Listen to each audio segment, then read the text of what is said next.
Hey everybody, welcome to Solo ReacTalk. This morning I'm going to be reacting to Star Wars vs. Warhammer 40K, episode 29, Hope is the First Step, made on the AFanWithTooMuchTime YouTube channel. If you want to check out my previous reactions to the other episodes, remember the playlist card is going to be at the top here. Just click on it and be able to access them. If you want to check out the original video as well as AFanWithTooMuchTime's YouTube channel, the links are going to be in the description below. Yes, episode 28, Warriors, War Machines, War. Nerva. Well done. Nerva has assumed direct control of the Imperial Knight, and I think it was called, what, the Faithful Flame? Yes, she's taken control of it, and now she is heading off to battle to assist her Imperium of Man forces. Saphran has been mortally wounded, if I can say that. One of his hearts are gone and some of his lungs have been punctured, so he's not doing too well. The Jedi really did a great blow on him. However, he's still standing and he's still fighting, and it's, you know, to the great surprise of many of the Jedi who were there. They thought that he would be finished, but no. A librarian as powerful as Saphran does not just fall after a few stabs in the back. No, it just doesn't happen that way. So, you know, he's still in this fight, and we'll just have to wait and see what happens. Obi-Wan Kenobi has returned into the fray as well. So, yeah, it might be the end for Saphran, but I know for sure he's going to take some Jedi with him. I'm just wondering who is it going to be, you know. And Anakin Skywalker has also surprised Iskander with, you know, his abilities and his strength. And, you know, Iskander is he can't explain what's going on here. He thought for sure that Anakin Skywalker would be drained of his energy after he tried to, you know, fiddle with the black rods. But to his surprise, and also to my surprise, Anakin Skywalker is still here. And I guess Iskander will have to find another way to try and, you know, assume direct control of Anakin Skywalker's body. Yeah. So I guess with that storyline, we're still busy on the ship. We're still trying to get to Iskander's weapons, and we'll just have to wait and see what happens in that situation. Who else? Sando. Sando is still fighting against the Battle Sisters along with his brothers. They're not doing too well as well. They're being pushed back by the Sororitas, and I'm not sure if he's going to make it out of this alive.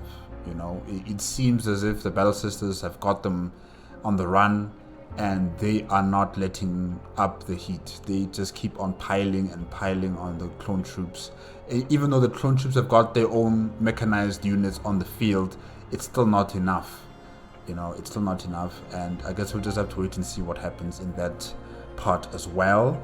And I think that is it so far from episode 28. Oh yes, the Chancellor, he's back. The Chancellor has brought his fleets.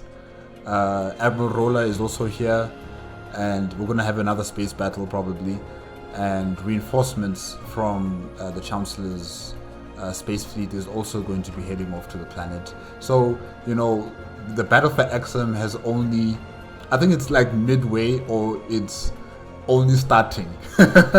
All that we've gone through from the past 28 episodes, that was just a starter. We're going into the main course, or we are in the main course and we're heading into the dessert. Yeah, something like that. Between those, you know, parts there, between the starter and the dessert, was still somewhere there in the middle. Yeah, okay. Okay, let's start. Episode 29. Hope is the first step. To what? Okay. 3, 2, 1, go.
Desperation had blanketed the battlefield, every bit as thick and noxious as the columns of black smoke which strafed across the shattered avenue. Deadly sisters of the Imperial faith butchered and burned their way up the clone lines, and the clones responded with roars of defiance and lots of missiles and mortars. But the results were far from deadlocked. Both sides had only ever known war. Both sides had become utterly dedicated weapons of their state. But the clones were barely teenagers, and the sisters were not. Some as young as 20 standard years, some as old as 150. So you could say it's experience versus exuberance. Yeah. And most varied densely between them. The daughters of the Emperor did not lack for time held within the forges of unceasing war, and most were cruelly tempered by it already. One side bore a distinct weapons and experience advantage, which was proving difficult to overcome, as Sando was sadly learning. He and a line of hastily assembled troopers were desperately trying to hold back the advancing Sisters of Battle, their blasters hot in their hands, even as they sought to discard them for heavier weapons. In this, Sando had been fortunate. His long-barreled blaster rifle slung over his shoulder, enabling him to securely hold the DC-17 grenade launcher configuration he had been loaned by Sev before he and the sniper had been separated.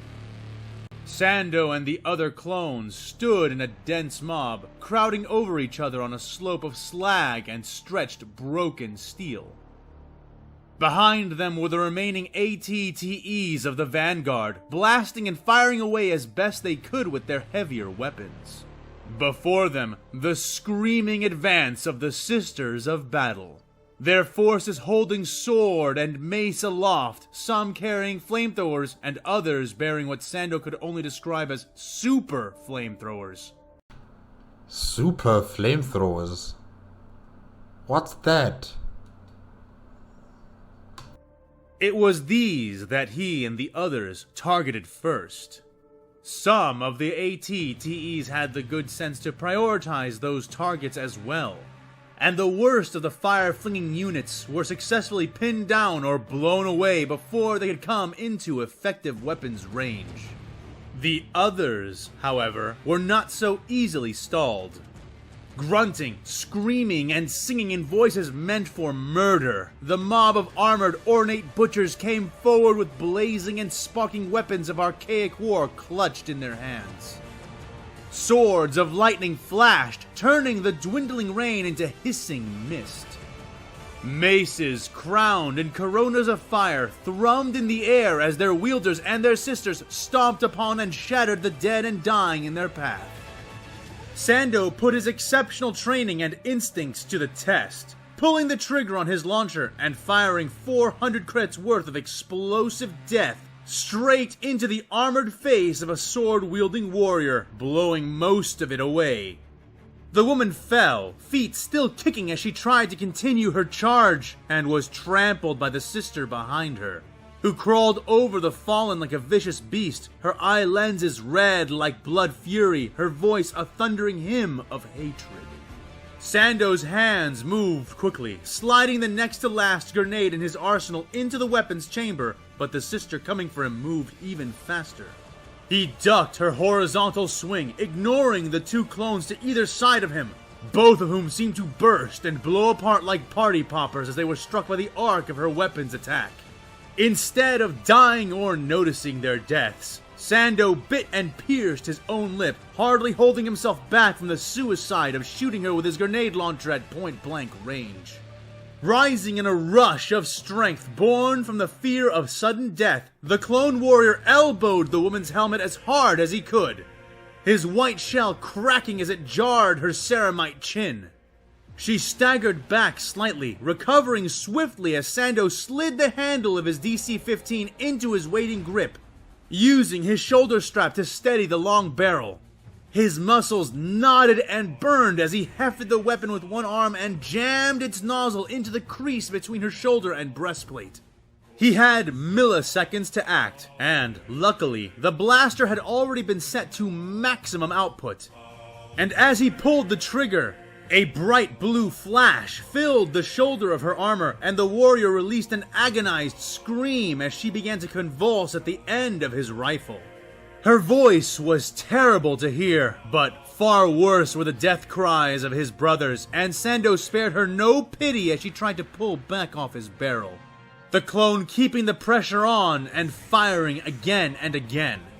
The armored sister lost control of her weapon arm, the limb spasming before going limp and releasing her fiery mace, letting the active weapon fall to the broken steel beneath them, burning and pulsing with deadly technology as it rolled down toward the base of the slope they stood on.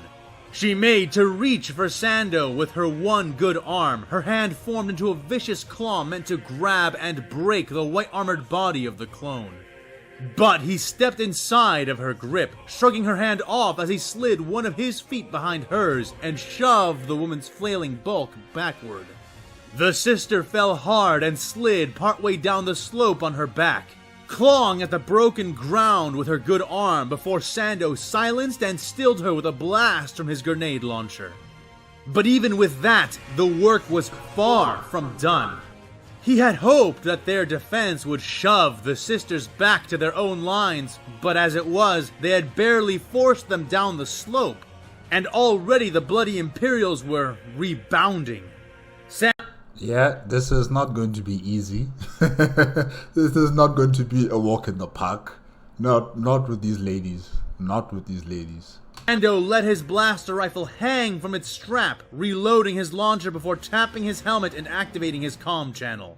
He hoped that now that the rain had died down to a drizzle, and the main column of the Republic forces would be closer than before, someone, somewhere, would hear him and help them before it was too late. Vanguard front line needs reinforcements! We are being overrun! Repeat, we are being... He began to report, before cutting himself short to grab his grenade launcher with both hands. They were upon them again! He fired between two running Imperials, knocking them both aside and hoping he had done more than stagger them. His next act was to throw his launcher into the face of another, blinding the growling warrior woman enough to duck the horizontal slash of her sparking sword, as he handled his DC-15 once more and jammed it into the joint of her sword arm, now swung wide. He fired, once more disabling the targeted limb, though the sister did not release her weapon as the arm went limp, her servos jostling and seizing as she screamed fury into his face. He tried to fire again, but the armored joint he had targeted locked up and broke the barrel of his entrapped weapon.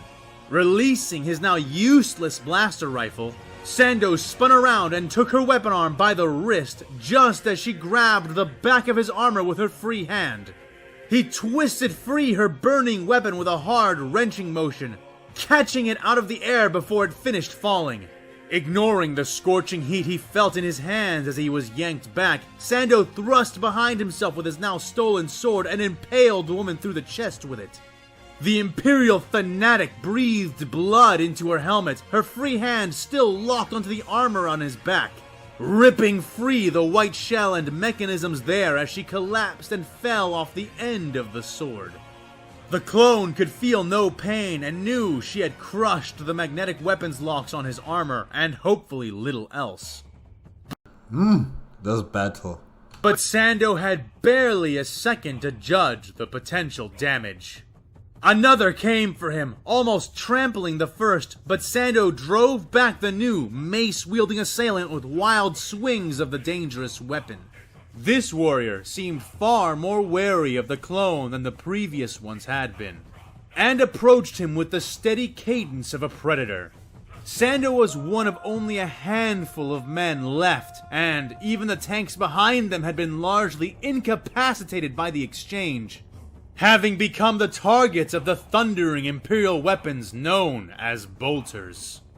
Still swinging the sword in a desperate warding gesture, Sando's eyes swiveled around in his skull, his brain cooking in desperate, furious calculation. The sisters drove in and, once more, he narrowly avoided death as he whipped out his blaster pistol and shot the ground beneath her feet, causing the rubble to melt and slide under the Imperial's boot, and buying him seconds more. I don't know what kind of luck Sando has, but I wanted to. I wanted to, okay? I want your luck, Sando, because you should be dead by now. You should be dead. How many sisters were after you? And you still survived, and now you're shooting the floor, and somehow they're sliding on the floor. Hey, I want that luck, okay? Give it to me. I need it. He looked at the surviving clones around him and gestured to them with his blaster pistol. "Fall back! Fall back! Fall back!" He yelled to them. In response to his orders, another sound answered, the warbling roar of LAAT engines. The gunships flew overhead, strafing missiles into the body of the enemy assault, while more precise blaster cannon bolts hammered the line where the Imperial forces met the dying borders of the Republic's defense. I guess backup is here. The results were rapid and violent, creating space between the warring lines in the blink of an eye. But it was only the beginning. Already, Sando could feel the thump, thump, thump of advancing ATTEs, and soon, modified ISP speeders came into view, towing sleds full of fresh troopers ready to dismount in moments. I thought that thumping sound with the sisters coming in for a second round, you know?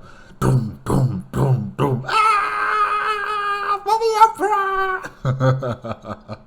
The main column had finally arrived, and the primary engagement of this battlefield had at long last commenced.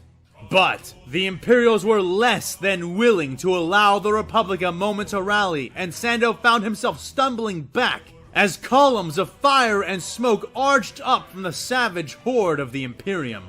At first, he thought them to be some kind of weapon, rockets or mortars that the enemy had lobbed towards them. Soon he saw that it was far worse, for these were no mere munitions, but sword and flame-bearing warriors, sisters of the screaming faith of the Empire, descending like angels of death born on hellish black and red wings. For the Emperor! They slammed down into the Republic line, crushing clones beneath their feet and wasting no time at all before they resumed their slaughter. One came for Sando, and he scrambled back, not in any position to defend himself adequately. The clone hefted his stolen sword and aimed it up towards the woman. But the gesture did not even slow her as she came for him, face bare and held in a rictus of frenzy as she did.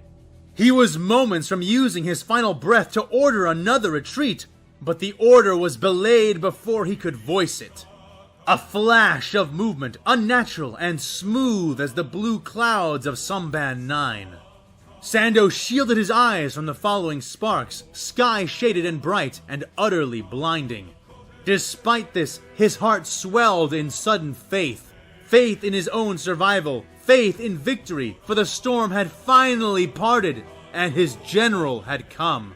"Hold your positions!" Ayla ordered as she intercepted the winged warrior woman. The Twi'lek Jedi danced and spun, gravity's pull on her body little more than an annoyance to the lithe master.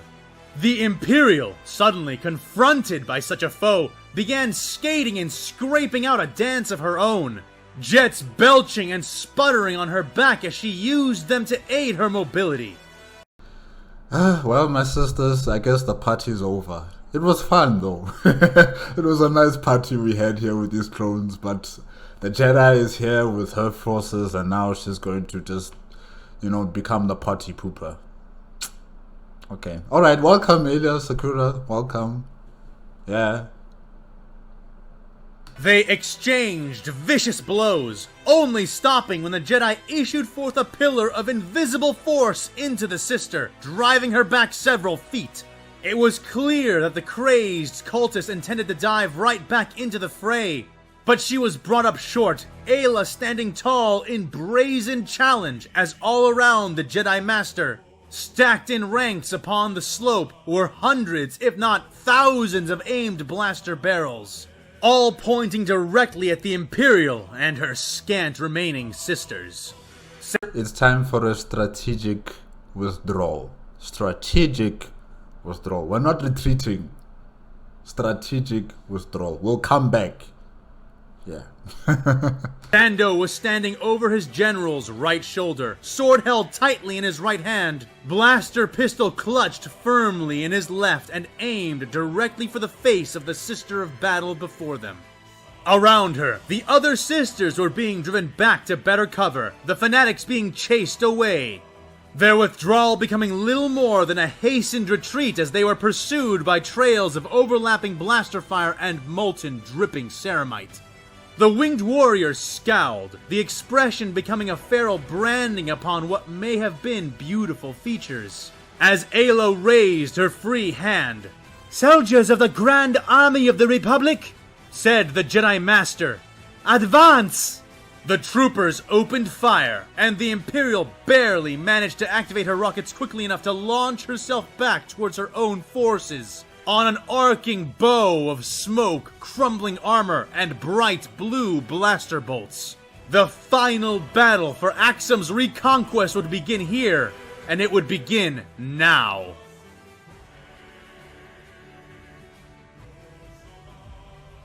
No. AFanWithTooMuchTime, no. It's Saint Lazarus, not just Lazarus. This is disrespect. This is disrespecting him now. He is Saint Lazarus. Say it with me. Saint Lazarus.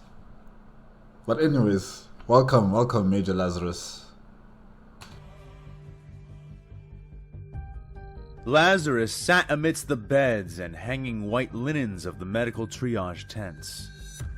He was not in one. That privilege was reserved for the survivors of his mission, who lay and sat around him, groaning and gasping as they bore their many agonies. He had been in this setting before, but never like this. Most of the wounded were silent, some lost in prayer even as the Sisters Hospitaller moved between them, treating them with various drugs, medicines, and hooking them into life-saving machinery where it was required. But, in whatever state the wounded were in, the vast majority of them, or rather the ones with at least one eye remaining to them, if not both, kept those eyes firmly locked onto him. They acted as though he were the Emperor's own messenger, sent from his side with vital portents. Guys, come on now, don't look at him that way. He's not going to feel comfortable around you anymore. You know, he's not going to be able to command you into battle if you look at him like that. Come on. Their expressions were hopeful, desperate, reverent, and filled with a religious infatuation that he had never once imagined falling on him. He was a soldier, a guardsman, the Emperor's hammer, not his word-bearer. Yet, in his hands, limply clamped between cold, numb fingers, was a certificate meant for his next of kin, his own death certificate. Columbia had been abandoned, most of its population coming with the Zectec fleet, while the remainder purposefully activated their planet's maligned lockdown in the hopes that the presence of the dead, frozen sphere would attract no unwanted Tyranid attention. However, even had the whole world packed up and left, Lazarus was the last of his line, the last of his name. But instead of being printed and burned, as would have been standard, the certificate was instead given to him, the waxy paper held limply in his hands as his eyes blankly scanned the faces around him. He'd been shot, almost point blank, with a bolt pistol. He died. And then, at the touch of the holy canoness, he had been restored to life. And since that moment, he had not spoken even a single word. The truth was, he had no words to say. He had returned feeling utterly empty, as though his soul was only slowly trickling back into his body, his mind still in shock. He had died in seconds of the blast, his heart halting from the shock of it and leaving him to experience only moments of his own death. I wonder what was happening in those moments of his own death. As soon as the heart stops, where did he go? Did he go to the Emperor's side in some sort of heaven? Or what happened? Because, those who know the truth, they know that, no one actually goes to the Emperor's side.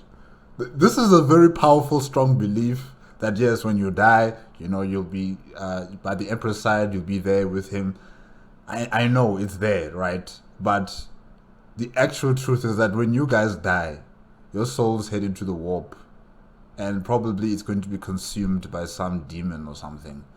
So I'm just wondering, when he died, what did he see there? Did he go into the warp? But because he's in the Star Wars galaxy, maybe, it's far more different than the warp in Warhammer 40K. Well, of course it's different, but I'm just wondering, like, what type of entities was he seeing in there? Probably Jedi Force ghosts walking around there in the warp or something. Yeah, I'm just wondering. But I'm sure he didn't see the Emperor. He didn't see the Emperor, clearly.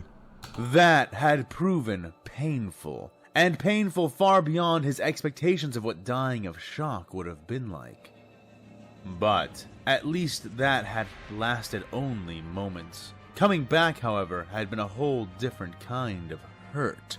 The agony that had been poured over him, mind, body, and soul, as he was wrenched from Doom's rigid grasp and forced back into his body, had been exquisitely unique. And this music, it comes from Mass Effect 2. Yes. When Commander Shepard is resurrected in the Lazarus project. Major Lazarus, the Lazarus project from Mass Effect 2. Yes, this is the music. Oh, okay. Nice choice, AFanWithTooMuchTime. The pain of it had devoured his every thought throughout. He did not doubt that many who watched him assumed that he was struck speechless by the majesty of the Emperor and his brief but potent time within the afterlife. The reality was that the trauma of coming back to life had stolen his language from him, and even as it came back into his mind, the former guardsman had no idea what to say, or even what to think. Rather don't say anything, don't tell them. Let them believe in this notion that if they should die, they'll go to the Emperor's side. Let them believe that. So essentially, continue on with this noble lie that has been crafted by the Emperor and Malkidor, the Sigillite, and all these other people. Continue on with this noble lie. Yeah. Let them believe what they believe. Don't tell them the truth. That you didn't see anyone there. That you don't even remember, probably. You don't even remember what happened in that new existence that you were in for few minutes or seconds. So yeah, don't tell them anything about that. In a single day, he'd gone from wearing the flak and fatigues of a sergeant to the carapace and uniform of a major, and now to what he was wrapped in. Stripped out of his former attire by the sister who had washed and tended his remaining wounds after his resurrection, he now wore bright white robes composed of bleached sackcloth, utterly unmarked and unmarred by any other addition, save for the rough hemp belt which was tied around his waist. You're a saint now. You're not just some regular soldier, some major. No, you are a saint. The garment was itchy and rough, but also light and clean. He was here to be watched for complications, but the sisters around him worked with utter faith that he had been saved, and were among the least likely to be caught staring at Lazarus, occupied by their own work. He'd avoided speaking to any of them, to anyone at all. He knew they would ask him about what had happened and what he had seen and felt. Lazarus needed to be strong. He needed to stand so that the soldiers around him, now looking to him more than ever, could stand as well. He needed to give faith and strength to the warriors around him, even if he had little left for himself. But he knew that if he spoke, if he was asked to recall his experience, that he would be unable to remain unbent. He knew that he would falter and fall. And for a man who was chosen as a leader in war, this was simply not an option.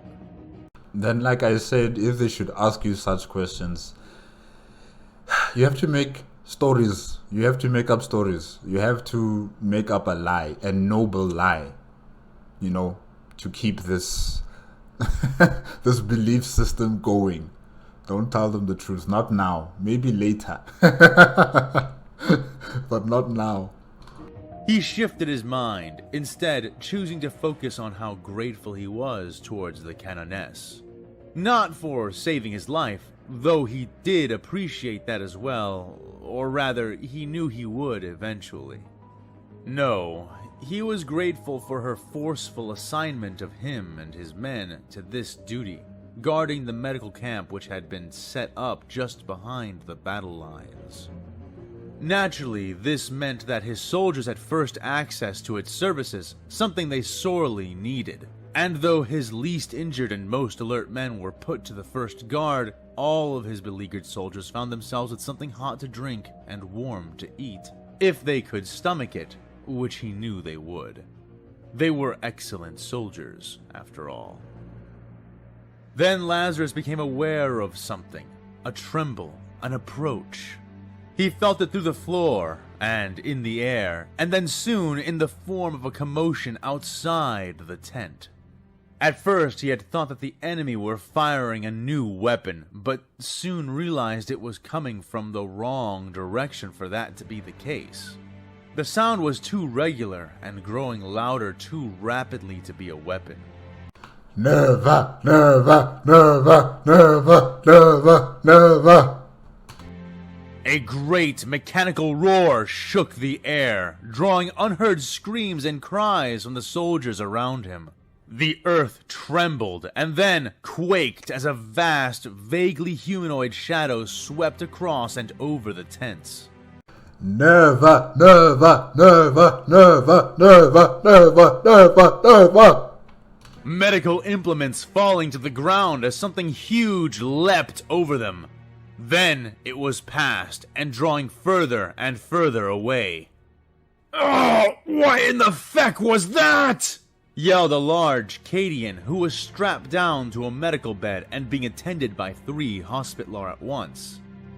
The statement was soon echoed in thoughts and voices by nearly all inside the tent, though Lazarus would sit tranquil throughout. "Victory," Lazarus said, drawing all eyes once he spoke. "It is victory," he said again, for Lazarus knew that sound, though only from simulations. Yes, indeed, Lazarus. It is the sound of victory. Murmurs and questions filled the time after his voice, but Lazarus did not speak again, and, luckily for him, he did not need to. Minutes later, the tent flaps flew open and a scrawny Vestillan recruit clambered in, trembling from head to toe as he carried an unconscious, wounded woman. He barely made it 3 steps before just as many sisters met him, 2 taking the woman from him wordlessly and laying her down on a nearby bed, while the 3rd took him gently but firmly by the arm and led him to another place to rest. "Hey, Vasti!" a wounded Cadian corporal called from nearby. The man jerked his head nervously in her direction. Yes?" he asked. "You, feck, burning throne, sister, that hurts!" She groaned as the Hospitaller at her bedside inserted a long needle into her. "It'll hurt worse if you keep using that kind of language in here, Cadian. I'm almost certain you'll live, so appreciate this pain." The woman grimaced at the sister's pronouncement and redirected her attention to the new arrival. "Did you get a good look at whatever it was that jumped over the camp?" she asked. He nodded nervously. "Well, spit it out then," she coaxed after a couple of seconds went by. "Oh, that's the knight," the man muttered. "The what? A knight? An Imperial knight?" Nerva! "I thought we lost all our local heavy support when they hammered into the auxiliary base," the woman blurted out. Murmurs and excited chatter began to spread at those words. Everyone present who knew what an Imperial Knight was knew exactly what it could do for this fight. Lazarus himself had guessed as much from the sound of the thing, and felt a greater elation sink into him at the confirmation. "Yeah, the base fell. Our squad managed to find the pilot, though. Most of us died getting her down there, but we did it. Lost the sergeant, lost everyone but the rookie and the corporal, but we—" The muttering man was cut off then, as a cheer rose from the beleaguered soldiers around him. His eyes widened and he flinched back as though the mass of voiced gratitude might strike him physically. "That makes you lot a bunch of throne-damned heroes!" the Cadian declared, barely making her voice heard through the cacophony. The man looked around, his eyes still wide as he pressed his palms to his ears. Lazarus raised his hands, and in a few moments enough had seen to quiet the room. "We'd been hoping for a Baneblade, or any other super heavy support. A knight is a blessing from the Emperor himself. Take pride, guardsmen. You and your squad, alive or dead, have very likely saved this entire operation." The scrawny man blushed, his pale face reddening even more as the words were followed by the eyes and attention of everyone who could turn to see him. "Honestly, I just operated the elevator. The real blessing was the lack of artillery fire.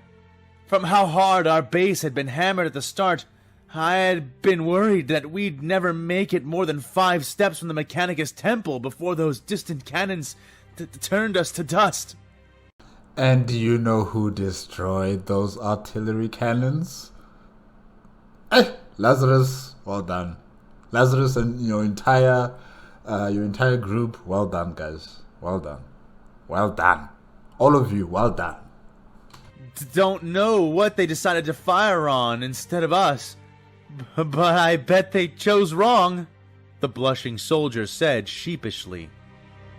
The room around him silenced for a moment, all eyes staring a little more intensely at the man, who seemed to notice and tense up himself. What? What'd I say?" he asked a moment later, voice high-pitched. The room broke into laughter at that, and though the scrawny man had no way of knowing the joke, he soon began to laugh along with them nonetheless.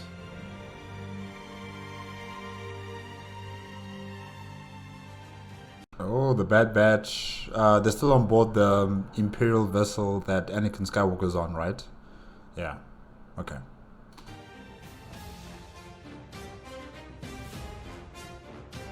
"Something's going on," Crosshair hissed from where he hid. "Yeah, you think?" Wrecker chortled not far away, hiding behind a large statue of some kind of machine man. This one evidently venerated instead of being a slave. "Quiet, both of you!" Hunter snapped. They were all hiding, waiting. They had been traversing the bizarre temple, pausing to deactivate sensors and sneak around personnel, when suddenly and without apparent trigger, an alarm began to blare. The resonance of it made clear to the clones that it wasn't just blaring here, but all across the temple, maybe even across the whole ship. Naturally, they had taken cover and hidden, and not a moment too soon, as a veritable battalion of droidmen, all rapidly marching in perfect synchronicity, entered the chamber they had been within. But no sooner had they entered than they crossed and exited once more. It must be the Skitarii. They're all preparing for battle, probably against Anakin Skywalker and Iskander, or they're preparing for battle against the Victory Fleet. Is that what it's called again? Yes, the Victory Fleet that Chancellor Palpatine has brought into system. So yeah, it's either they're dealing with the intruders like Anakin Skywalker and Iskander, or they're preparing for a space battle. Yeah. The phenomenon repeated itself again 3 more times before a general stillness settled upon the room once more.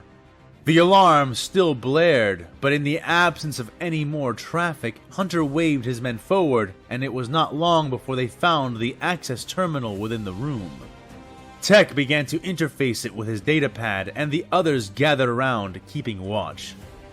"Fingers crossed," Crosshair said, and Hunter could only nod, kneeling with his rifle out as he waited. Time passed, but in the end, all the machine produced was a dissatisfied groan, voiced by Tech. "Again?" Wrecker asked, exasperated. "Are we even in the right place?" he added. "He's got a point, Tech. You sure we're looking in the right place?" Hunter asked. Tech crossed his arms and rubbed his chin. "Yes, there's no doubt about it. Even if the control systems were not here, the access terminals in this place are comprehensive and widely tethered throughout the ship." "In basic?" Crosshair asked. "It means that, even if it weren't here, the terminals would tell us where it is anyway," Tech said. "Except they're not," Hunter added silently, and Tech nodded, frustration writ clear on his face. "Look alive," Crosshair said. "Single target, just came in through a maintenance hatch," he added a moment later, eyes fixed on his raised scope. Clone Force 99 took cover once more, hiding in the shadow of the pillars as the figure made his way closer and closer. It's probably just a servitor. I mean, it came out of the maintenance hatch. Yeah, probably it's a servitor. Yeah, you can use that. Again, you can use this servitor to take you to where the control systems are. I'm sure it knows where they are. For the very same access panel they had been using only moments ago. The red-robed figure skulked, looking around suspiciously, as though he were the one being hunted. Okay, then it's a tech priest. Alright, interesting. Though Hunter gathered that it was more likely he was using the alarm as a distraction to do something not so sanctioned of his own. And that gave him an idea. He crept down and drew his vibroblade, inching in from the man's blind spot. "What are you doing?" Crosshair hissed as he passed. "Trying a different source," Hunter whispered back. "Cover me," he ordered. His brothers did so, and soon Hunter was nearly directly behind the man. He was tapping and typing away frantically on the terminal's key interface, avoiding a direct link for some reason, despite the many mechanical tendrils he had about his covered body. Suddenly, the man paused and tensed, spinning around only to find the point of Hunter's knife in his face, and 3 other clones aiming weapons at him from over his shoulders. The hooded figure slowly raised its arms in surrender. This isn't what it seems like?" The man asked, oddly nonchalant about his words, which he voiced more like a question, clearly a terrible liar. His words were spoken in one of the new Imperial languages, but Hunter's armor-mounted translator made short work of it and translated his own words back when he responded. "And what does it not look like?" he asked. The machine man seemed to cringe and shrug. "I certainly was not fleeing confinement, and I also was not seeking a way to escape the subpar laboratory," the red-robed man said, a deserter's hesitance tainting his voice. Not that Hunter knew to recognize it. The sergeant shrugged. "I don't care. We have questions we need answered. A bomb was placed on the 4th planet in this system, a planet cracker. We need access to its control systems, and I'm afraid I can't take no for an answer." the clone commando said, bringing his blade closer. The red-robed man paused, tilting his head curiously, though he kept his hands up. You're not lab security, are you? You're Republic Replicate. Infiltrators! Oh, then I take back everything I just said. I am definitely trying to escape this place, and I am certainly fleeing this disastrously insufficient excuse for a laboratory. This time, the clone found himself blinking in brief confusion. I wonder, where are you going to go exactly if you escape from this ship? And you did not meet up with the Bad Batch. Where were you going to go? Seriously. I told you, I don't care. Will you take us to the control system for the bomb or not? He asked. Oh, but you should care, the man said brightly. I'll gladly take you. I know exactly where it is, in fact. Your goal is on the way to where I myself am going. But, in exchange, you must promise to help me make my appointment so that I can escape this place. If I am forced to produce even one more design for that ungrateful and uninspired disgrace upon the title of Magos, I'll seriously reconsider self-termination. Though, it would go against the lore to do such a thing. I wonder which Magos is he talking about. What's he saying? Wrecker asked. He's offering to show us where the bomb controls are in exchange for a ride out of here, I think, Tech explained. Hunter paused, looking at the man and considering his offer. The alarm was still blaring, and if the cause of it was not them or this man, then it was most likely General Skywalker. He was a mighty Jedi, no doubt about it, but even he could not take on the entire ship. They were running out of time, and a guide more sensible than a mindless trash droid would be more than useful, maybe even invaluable. Alright, fine. You lead us to the controls and help us get out of here, and we'll take you the rest of the way, he said, spinning his blade back and sliding it into his sheath. Yeah, I don't know, hey? I would have preferred if it was a servitor, because the servitor is not going to betray you. The servitor is not going to give you excuses and, do these types of nefarious things. But this tech priest, he could just betray you like that. If he finds himself in a compromised position where they are now surrounded by, a lot of, Imperium of Man personnel, he's just going to say, hey, I was kidnapped. I didn't want to join them. They kidnapped me. They were forcing me to take them to the controls. He could do something like that. He could just flip on you guys. So, yeah, I don't really trust the tech priest.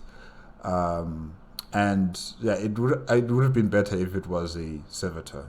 But they have no choice. Agreed, the robed man said.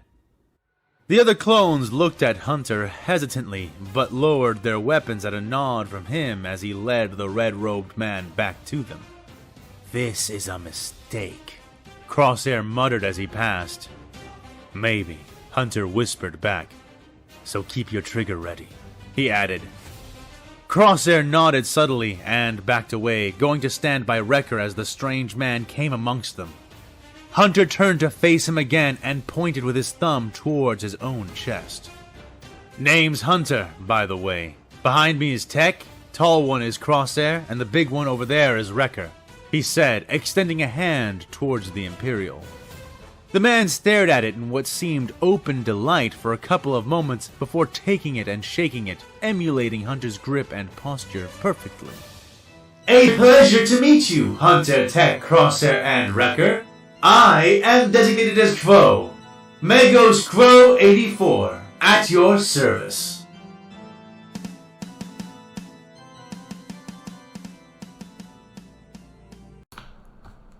No.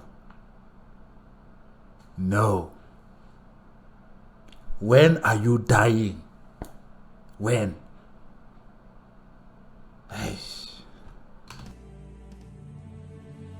Tahr Whyler leaned against a broken, bent wall of metal. Once part of a building that had been reduced to nearly nothing by the searing touch of energy weapons. His black eyes shimmered in the deep shadow that was cut by the jagged arch of alien steel, shielding him from the light and rain as he stood sentinel over the carnage around him. The clones fought like men possessed, and the Inquisitor knew that the sentiment was more than a metaphor, having egressed from theatrics into the realm of distinct possibilities. But, be that as it may, they were being beaten back by Commissar Tyrandor and his accompanying forces. The near melee had been at a standstill for several minutes, but as mauled as the Commissar's numbers had been, these clones had clearly already been party to vicious fighting, and their coordination and discipline had begun to evaporate as fury conquered duty, and exhaustion threatened imminence upon their entire army. Chaos clone troops. I don't think I'll ever get used to that. I mean, it's very interesting, really. Huh. The Imperium's forces were, by comparison, relatively fresh and ready for combat. And, apparently, this was all thanks to the acts of some new saint or hero who had revealed himself and martyred himself to save them from the dishonorable tactics of the Jedi. This and more he had learned from a medic who had tended to his injuries. A man referred to as Panic by the others around him. Despite the worrying moniker, the man had seemed remarkably calm and steady-handed, something even experienced medics often had trouble achieving when working on Tahr's less personable visage. His mind could scarcely dwell on appreciating the man's nerve, however, before the guardsmen managed to retrieve Tahr Whyler's rogue traitor. As was to be expected, the fool had come to them himself, insisting on being a part of the adventure whenever possible. So, he had been in the front row when his gun cutter had been blasted out of the sky. His heavy, scorched body was dragged out of the wreckage and towards the medics at an urgent pace, and it was easy to see why.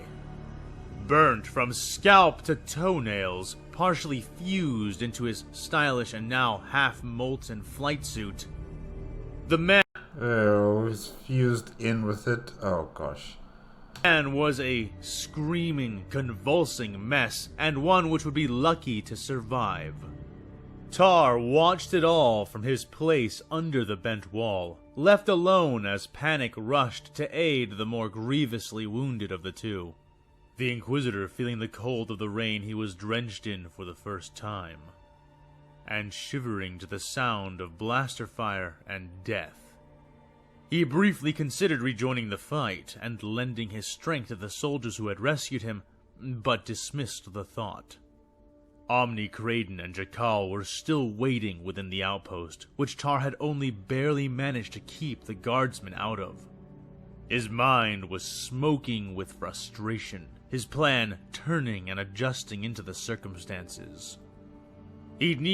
I'm happy that your plans are turning to ash, Tahr Whyler, because it's madness. Okay?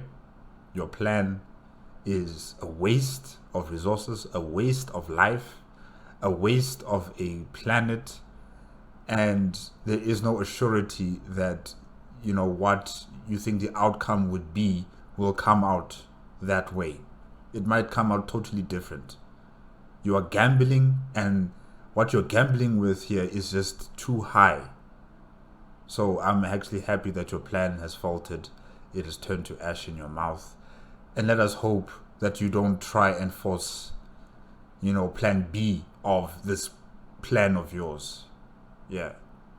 Please. We've had enough. Or should I say, I have had enough of you and your schemes. Need to contact his man at the Basilica of Salvation, Major Flecken. Tahr doubted he would be able to covertly reach and disable the spaceport from his current situation, which meant the plan needed to accelerate. The very thought was fury itself. His plan had been so well executed until now, like dominoes carrying themselves to the ground, with only a touch here and a touch there required. But now, the pattern was flawed, and a more direct approach would need to be taken. He had planned on relying on the escalating situation to force the hand of the sisters who controlled the Basilica. In this, Major Flecken was vital, both as another subtle push, and as the hand himself should the need arise. This stubborn fool. It appeared that it had.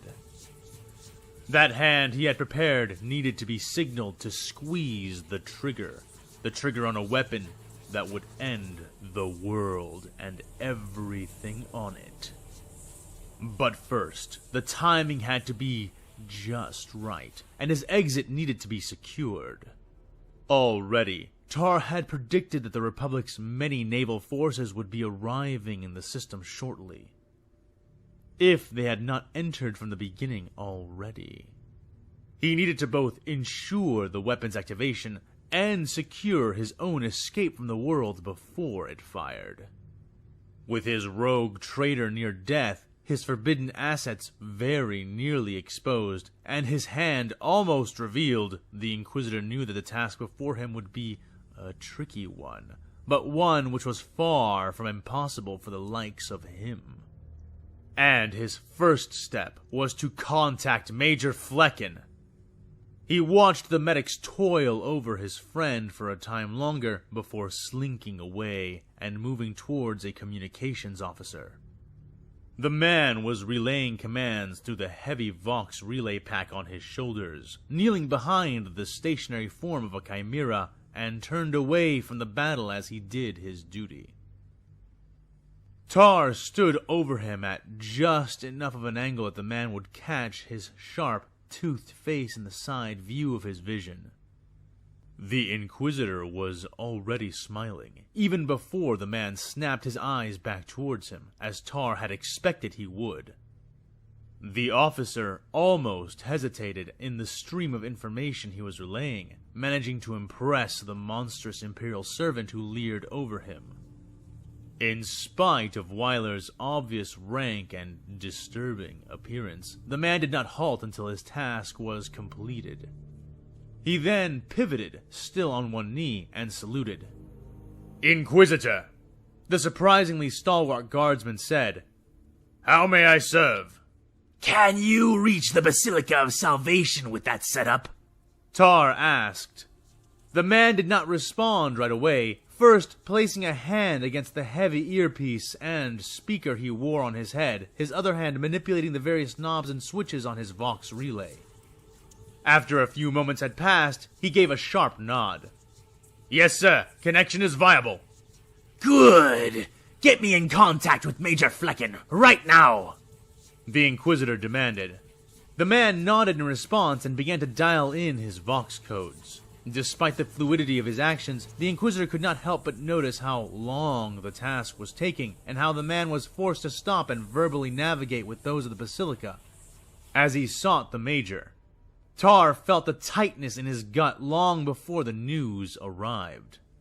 "I'm sorry, Inquisitor," the man said at last, "but it appears Major Flecken is dead. He was assassinated by a Jedi witch earlier today." The news... It must have been Shock T. Or maybe Ayla Sakura, but I think it was Shock T, yeah. was like a slap in the face. How much had been slipping out of place while he had been absent? How on Terra had Flecken gotten himself killed? He had been instructed to stall the deployment of Imperial forces from the Basilica, so he should have been surrounded by fortifications. How by the Emperor had he managed to get himself killed even then? You see, your plan does not want to succeed, Tahr Whyler, so stop forcing things that are not supposed to happen. Okay? You've been given a warning. You almost died. So now step back from it and just assist the Imperium of Man forces in defending your positions and, you know, your claim over this planet. That's what you should be doing, Inquisitor. Instead, you're here throwing your people away for some sort of great dream. Idiot. Tahr shoved the thoughts aside. The task was now that much more difficult, and he needed to adjust accordingly. Without a man on the inside, he would need to rely on his original plan, that of creating a situation so dire, the Basilica's commanding authority would have no choice but to activate the temple's final failsafe. But it all needed to happen so much faster now. Get me in touch with Imperial Command at the Basilica.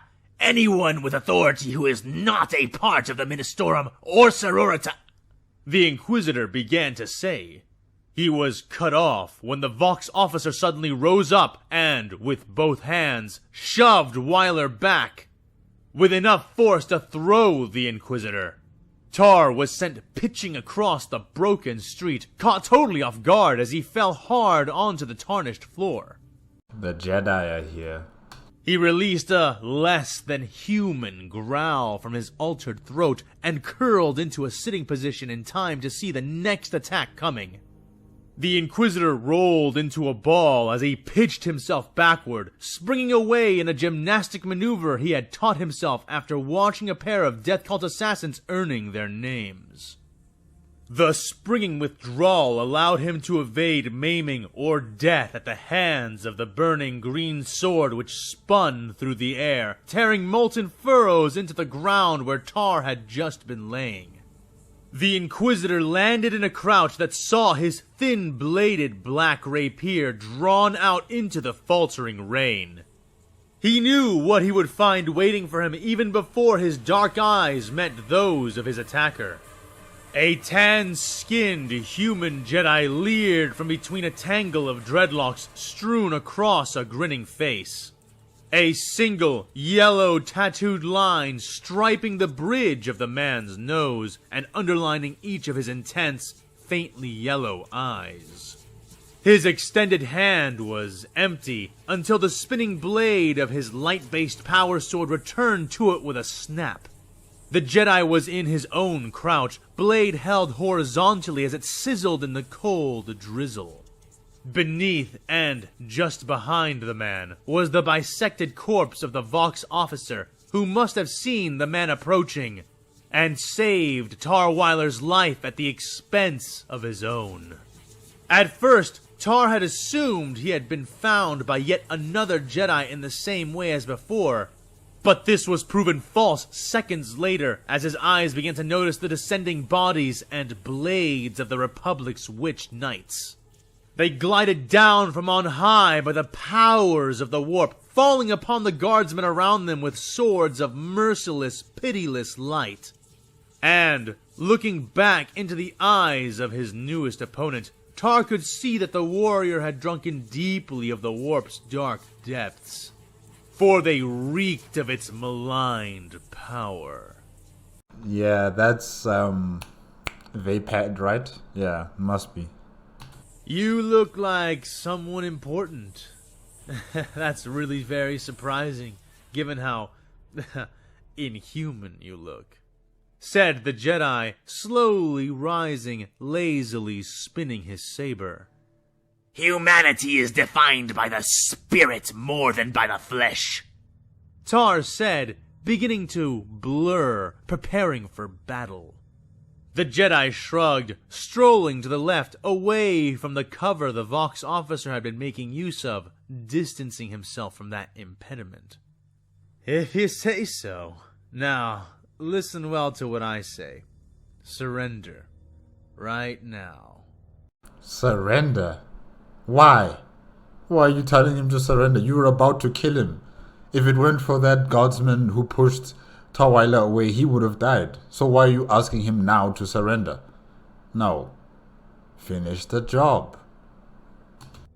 It's the only chance you'll get. I can promise you humane treatment, you and whoever else joins you, said the light-wielding warrior. The Inquisitor laughed in response. and I invite you to take a knee and lay down your arms. I promise you a quick death if you do.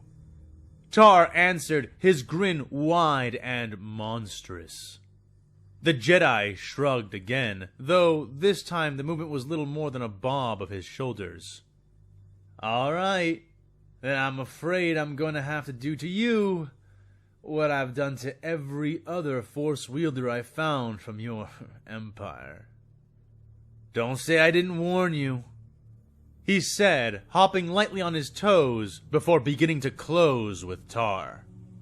The Inquisitor swept his sword out in open challenge before driving in point first. The blow appeared physical, yet it was nothing but a mask, a veneer covering the true strike beneath it. As his blade moved forward in its predictable path, Tahr lobbed forth an invisible javelin of screaming energy towards the Jedi. A bolt of concentrated suffering and sorrow Tahr had drawn and saved from his most bedraggled victims. The Inquisitor could see the moment his hidden attack connected, well ahead of the pointed pinnacle of his bladed lunge. The Jedi had fallen into a lower stance once more, blade prepared to parry, when his expression rippled, changing like the surface of a previously still pond, going from a smirk of assured confidence to a look of sudden shock. And just like that, Tahr Whyler had the fool! Or so he thought. But the man's blade continued its parry, his feet shuffling with coordinated intent before he moved in, not away. The lithe, lethal form of the Jedi adopted bizarre, precise movements which gracefully turned the Inquisitor's blow aside, almost pulling him past the warrior's dervishing body, leaving him more and more exposed. The challenger released his burning sword of light, catching it in his other hand as he continued to twist, snapping the blade out of the air and swinging it across Tahr Whyler's lunging body. The Inquisitor's warp-accelerated mind struggled to understand the feint, to understand how the man had taken his lance of pain without so much as stumbling. The Jedi's shocked expression melted in the course of a second, becoming a wicked grin of born teeth and triumphant, fiery eyes. Eyes which shone between dark dreadlocks like flames within the abyss. The change snapped Whyler back to his instincts in the final second, twitching his thoughts in a last hope, activating a medal on his chest which doubled as a safety device. It was meant for avoiding ranged attacks predominantly, and using it like this was dangerous. But he had no time to even think, barely any time to activate it. The blade connected with Tahr's side, scorching the man and biting into him effortlessly.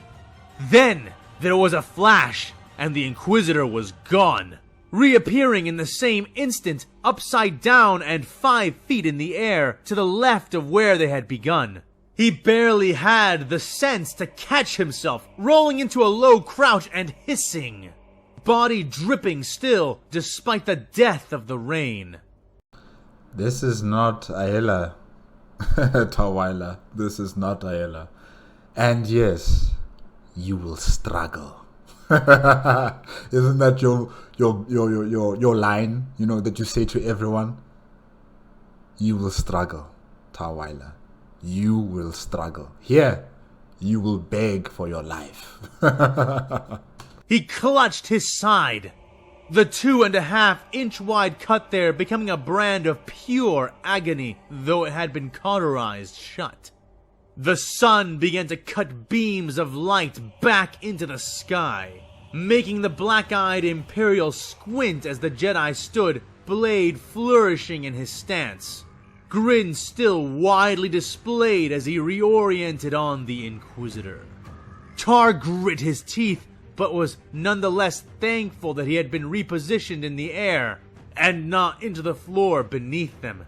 Had he tried that in a room with a ceiling... slippery, aren't you? The Jedi said. How did you do that? The Inquisitor snapped in response. My mind lance. How did you... What did you do? He demanded again. Mind lance. Oh, You mean your little dark side magic just now? I assume this means you haven't encountered Vapad before. The man said as he drew closer. The Inquisitor tried to rise, but the pain from his saber wound almost drew the waking world out of him, and he was forced to remain on his knees, barely able to move at all. He kicked back and away as best he could, though the Jedi kept pace with him casually. Struggle, Tahr Whyler. Struggle. Vapad! The Inquisitor spat. The Jedi nodded. Yup, Vapad. I'm not even all that good at using it, but it's enough, he said before halting suddenly. The Inquisitor kept scrambling back, and when he was not pursued, he looked around, half expecting to find a Grox bearing down on him. Instead, Commissar Tyrandor strode towards Tahr Whyler's fallen form, dropping a stem pack into the Inquisitor's lap as he passed the man, chainsword held forward with one hand, drawing a las pistol with the other. Commissar, what are you doing here? What are you doing here? I want this man to die. This might be the only chance. And now you're here?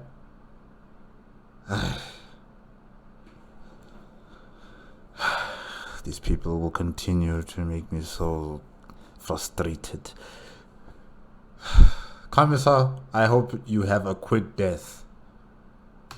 Enough for two, I hope, the Commissar said, revving his chainsword as Tahr took the stem pack and jammed it into his thigh. The Jedi still smiled, though his eyes had hardened and the turn of his lips had become less triumphant and more vicious as his kill was interceded. Tahr Whyler was panting, feeling heat flaring up from his injected leg and filling the rest of his body with a pulsating, numbing flame. I'll see what I can do for you, the Jedi said as he began to circle to the left again. Inquisitor, Tyrandor said, voice tight. You need to escape. I have a modified chimera waiting for you further up the road. They have your pilot stabilized inside. Take it and run, the Commissar said.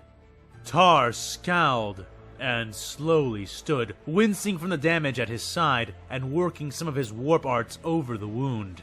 He was hardly an adept healer, but it was better than nothing, and killing the nerves near the worst of the damage would help him fight. Jakal and Omni Kraden were still waiting for him inside the outpost, and so turning back now was not an option. Negative, Commissar. You've saved my life twice now. I will not let that debt mature any further. Tahr growled as he called his fallen rapier back into his hand, and staggered into line beside the red and black garbed Imperial commander, raising said weapon. Formidable though he may be, we can defeat this witch together, the Inquisitor added. I highly doubt that. But good luck. You wouldn't put any credits on that if you had any sense. I've tangled with Sith Lords, Jedi Hunters, and surprisingly spry bounty hunters. Yet here I stand. And I'll even let you in on one little secret. As scary as I may be, I'm not the only one who can use Vapad. Hell, I'm not even the best one at it. Not even close. The Jedi boasted, shoulders laid back in a casual posture. And I'll tell you another. You'll never see the blades of either of the two Jedi who can beat me at this game. Because you stopped playing. Right here. Right now. Yee! Saphran, okay, let's go.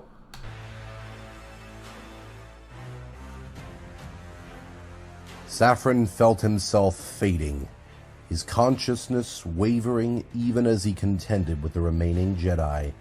He was so close, so close. He knew he should withdraw, should find solace, yet his enemy was all but vanquished. and he would not return to his master with words of retreat. There was no retreat. There was no surrender. Saphran would not allow himself to fail this creed. But even so, fury and frenzy would not be enough to carry him through. He took a defensive stance, allowing the Jedi to come to him instead of he to them.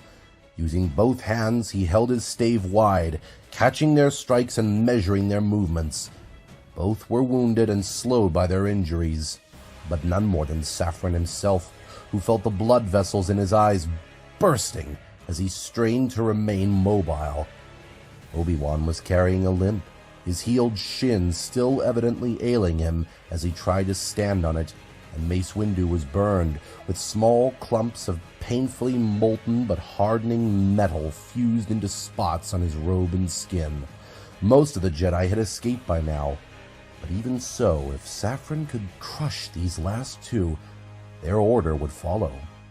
So it's just Saphran, Obi-Wan Kenobi, and Mace Windu fighting each other. All the other Jedi have left. Okay. But why are you struggling so much, Saphran? I thought you have secondary organs that can assist you. You know, you do have a second heart, and you have, I don't know how many lungs. But, you know, you have secondary, options. So you should not be struggling this much. Or maybe I'm overestimating your abilities. If not literal truth, then in spirit. But he was fighting with just one heart, and with two of his lungs pierced and filling with blood. It oozed from his mouth and out of his wound, and even then the only thing that kept him upright was his telekinesis.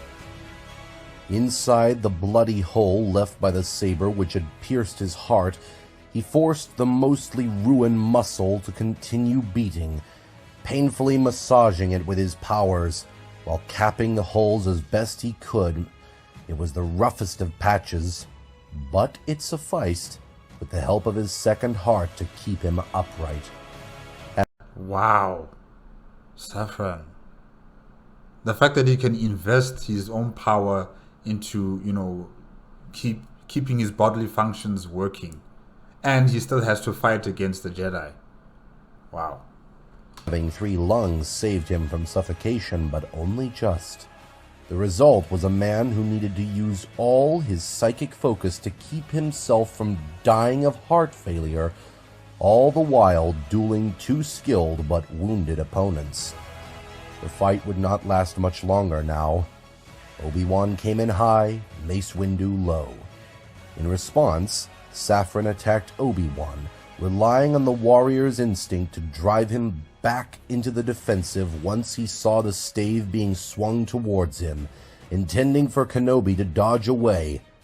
It happened just as Saphran had predicted, with the Jedi abandoning his attack to bend backwards, choosing to evade in place of parry or block to spare his wounded shin. Harnessing that momentum, Saphran pivoted, continuing the swing to intercept with Mace Windu while sweeping with his left leg, aiming that one for Kenobi. Again, the Jedi Guardian avoided the strike, though Mace did not avoid his. Catching the blade on a hard-locking block, the Bald Master pushed, and Saphran gave way, knowing that Kenobi was still recovering from avoiding his leg sweep, and therefore isolating Windu for a few precious seconds. Saphran, if you can just kill Mace Windu, you would have dealt a mighty blow against the Jedi. A mighty blow. Just kill Windu, and I will accept that you have died in battle against the Jedi. But yeah, if you can just take Windu, you would have completed the mission. Obi-Wan, Windu, yes. You have to take him out. You have to take that guy out.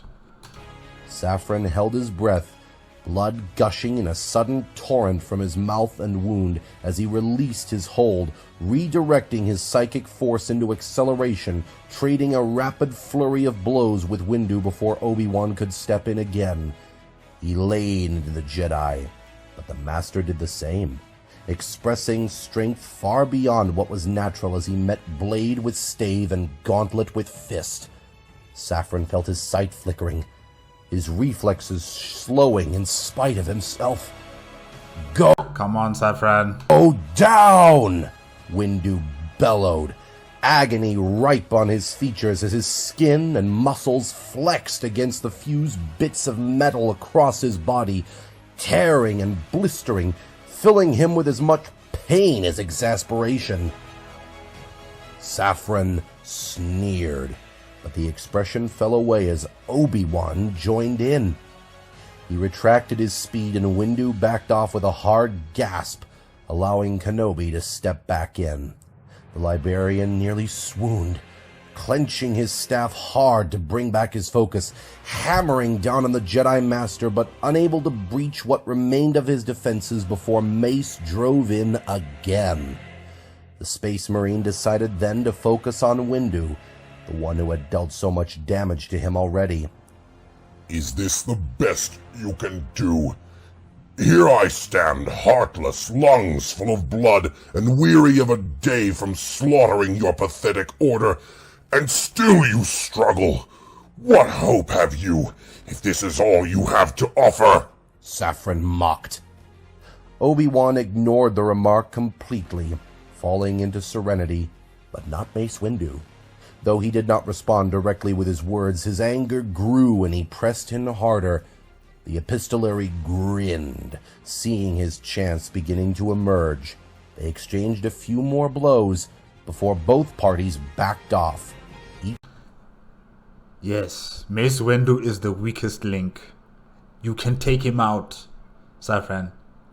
Just appeal to his emotions again, just keep on pestering him. Poke at him, and he will come out like a bear, alone. He will just run after you. Obi-Wan, he seems to be far more, controlled of his emotions. He's in a very stable manner mentally. So he's not going to, take the bait. But Mace Windu is going to take the bait. So yeah, target him. Each man barely on their feet. Too weak to finish the task at hand? The Space Marine panted through deadly exhaustion. I don't see you putting an end to this task either, said Mace Windu, eyes blazing, becoming twin rings of fiery light. To his surprise, the Marine laughed, loud and exaggerated, extending his arms toward the smears and bodies which remained all around them. Exactly. Do you know how busy he was? The whole day, Mace Windu, the whole day this guy's been killing you people. He's been busy. So I don't know what you're talking about here. That anger really is getting to you. Blood seeped from between his teeth, coloring his chin as he made the hideous sound and spread his legs a bit more, wavering only slightly. Then you should look closer, Jedi. I've been ending tasks like you all day. He boomed. Windu gripped his saber and raised it, eyes wide with unrelenting rage. Come to your death, Mace Windu. Come. He roared and charged forward, not waiting or signaling to the recovering Obi-Wan. Master Windu, wait! Kenobi yelled, but it was too late to stop him. Mace charged in and forced Obi-Wan to follow, half-cocked. Saphran grinned a brilliant red smile and threw himself toward them. Just him. Just take him out. Just take out Mace Windu. And then I will be happy if you just die. But just take this guy out. Yeah. Meeting the two warriors halfway, surprising both. Again, Obi-Wan fell into his defensive instincts, and Mace fell into his offensive ones. Saphran knew he had but one chance to finish this quickly, or his endurance would fail before the Jedi did. He exchanged another flurry of blows with the Jedi Master, but this time, as Windu's companion made to rejoin the fight, Saphran intentionally exposed himself for a strike.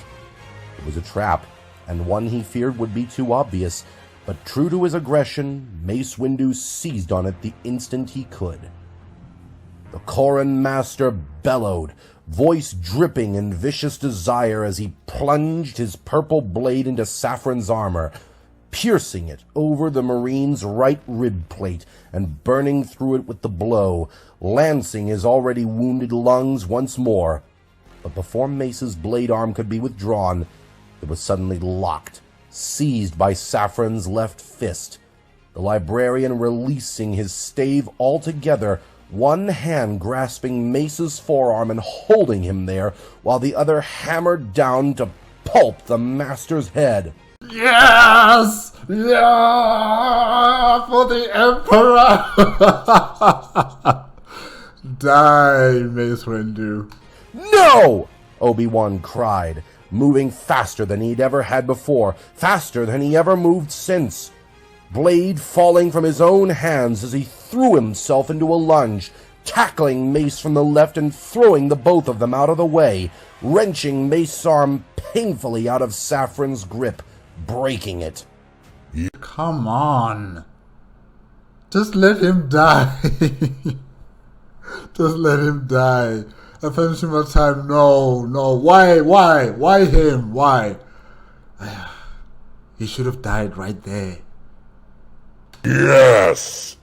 Saphran roared triumphant as he followed the trajectory of the two with his eyes. Denied their footwork, blades, and defense, Saphran took his chance and relinquished his telekinetic heart once more in order to extend his hands out, issuing forth a torrent of demonic lightning which spilled from his hand and towards the Jedi. Kenobi hit a pillar with Master Windu still in his arms, attempting to rebound and escape away, but his weakened shin failed to support him, and the hesitation born from that doomed them both. Kenobi and Windu began to scream as the snaking bolts of warp power caught them. I was just accepting Mace Windu, but if it's both of them, hey, let's go. Let's go. Both of them, go. Go to the afterlife. Beginning to cook the two of them alive. Obi-Wan curled and flailed, trying to crawl away but losing all control of his body. All the while, Saphran laughed, adding his other hand, roasting the Jedi as he did so. It lasted all of 5 seconds, and then stopped abruptly. There was a flash and an odd sound that neither Saphran nor the other Jedi had ever heard before. Kenobi was surprised to find himself still alive and breathing, gasping out a puff of smoke and, with trembling exertion, looking up towards his assailant. There he stood, tall and confused, blinking as he stared first at his now powerless hands, and then down lower, the nearly foot-wide hole that had appeared in his chest. Without falling, but beginning to falter, the Marine turned around to look behind himself, only to grunt loudly as another brilliant fount of energy emerged from behind him and struck him again, growing the hole even wider, leaving no room for his 2 hearts or 3 lungs in the empty, burnt space that was his chest. This did force Saphran to his knees, the Marine collapsing like a puppet with his strings cut, barely staying up on his hands. An enormous gout of chemical-smelling blood drooled from his mouth and began to well thickly around his wound. Still, he saw with clear eyes the face of his killer, the old woman. She had assembled some kind of melt-a-gun behind his back, the one with a range that far surpassed any he'd yet seen. She stood there, weapon raised and sighted as though she would shoot him again, though after a second or two she looked up from the leveled gun. Well done. Is she a Jedi? Okay. I thought they all left. Saphran. You had Mace Windu so close, so, you could taste victory. Gosh. Saphran croaked. Name? He added, choking on blood and a lack of oxygen. In response, she raised one of her gray eyebrows. Windu stood up at that moment, cradling his broken arm and walking towards them, standing over the fallen Astartes and releasing his wounded limb, calling his saber to his hand, activating it and lifting it. "Wait," said Jocasta, and with great difficulty, Mace held his blade raised but still. Your name. I would know it, the Marine said, pushing air up his ruined throat with the power of the warp. "I am Jedi Master Jocasta Nu. Take my name to your god, and pray he does not force me to send more of you with it," said the rigid old woman. Saphran laughed, making a horrible sound which forced him to vomit forth a whole pool of unnatural blood. Are you master among these Jedi? He panted, arms trembling. She shook her head no, though he could no longer see her, only hear her. "I am Chief Librarian of the Jedi Order," she said to the dying man. Only a librarian can kill a librarian. The words seemed to shock him, but then he smiled one last time and began to laugh again, first with what little false air he had left to push into his vocal cords, and then silently as he lost the strength to continue. He looked up at her, eyes blood red, all the vessels having burst. He mouthed something to her, having no power left to give air to his words, and then gradually fell still. Mace waited, and then slowly lowered his blade, stepping away from the mountainous corpse of the Astartes. His eyes did not leave the dead man, reaching out with his mind to confirm his death, yet was rebuffed by the ambient wards which persisted in the librarian's armor. "What did he say to you?" Mace Windu asked Master Jocasta Nu. She grimaced and raised the barrel of her weapon towards the dome's ceiling, convinced the Marine was dead at last. She looked at Mace, though he did not look back. He said, "Stifle that guttering flame of hope, for I am not alone, and I am not the greatest of my brothers. 2 more stand above me, and they shall teach you the lesson I could not," said Jocasta Nu. Mace turned then, finally looking away from the Marine. "Did he say what that lesson was?" he asked her. The wizened librarian nodded stiffly. Mace waited, but she did not speak right away.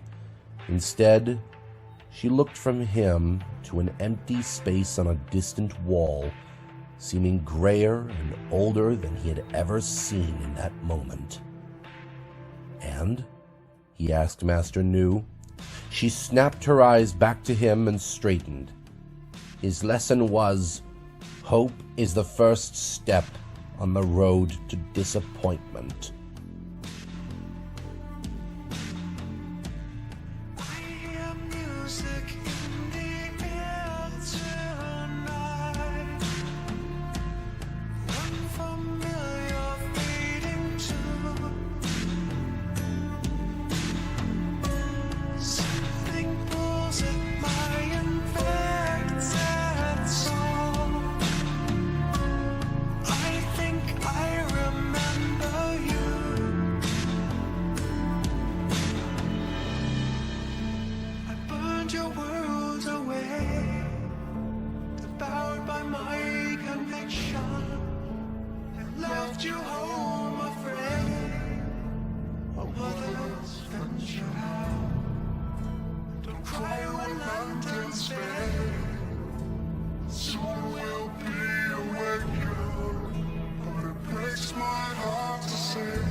Guys, yes, that is it with episode 29. Hope is the first step made by a fan with too much time.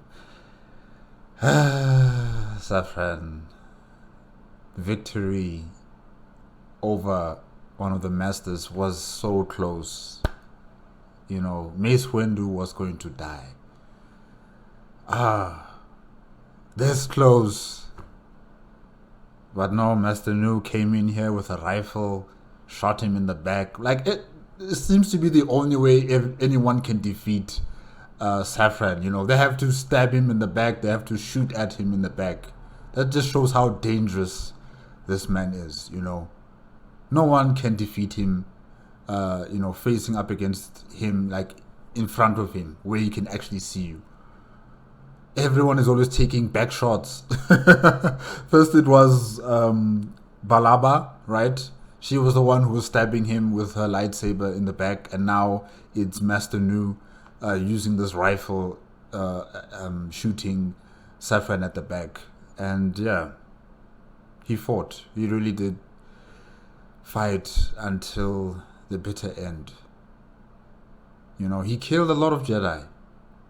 And this victory, it's not really a victory. It's a technical victory, if I can say that. You know, it just shows the weaknesses of the Jedi Order. They are not ready for something like this.